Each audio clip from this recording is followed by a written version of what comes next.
Sana alkış yok, fingers snap. Yo, apart from blowing, I ain't have breath. Me, I didn't hear from no one. I span up, lock on my pedal bang, and I didn't see no one. I was linking fast and ducking a mountain, hanging up cars like hold on. Kinda weird, I missed that line.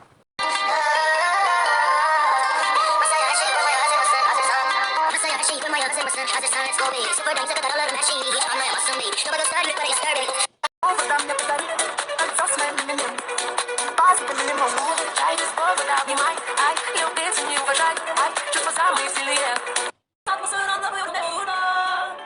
Sevmesen de beni özledim sesini gitmesen de yine gitmesen. Ben önceki bu hasret becerimi haram mısın bana bir bilsen. Sevmesen de beni özledim sesini gitmesen de yine gitmesen. Yıllar önce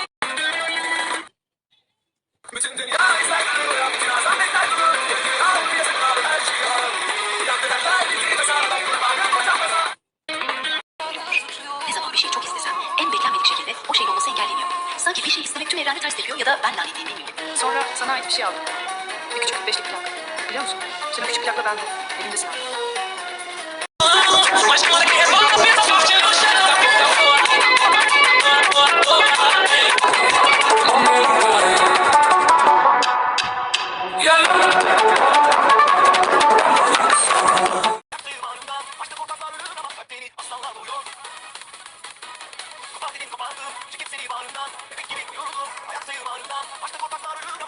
Aslanlar duyuyor.